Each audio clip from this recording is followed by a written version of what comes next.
it's me, Queen. So, we are now at the, ano ba? Ilang days na ba?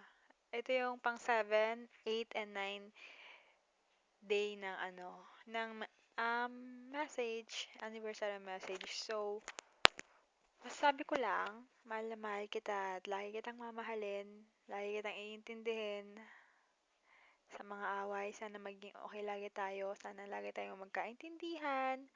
Sana I love you. I love you so much. Mahal na mahal kita kahit na anong mangyari. Tandaan mo yan. I miss you so much. Sobra. So, ingat ka lagi dyan and kung pababayaan yung sarili mo, ako din, di ko pababayaan yung sarili ko. I love you. Mahal na mahal kita.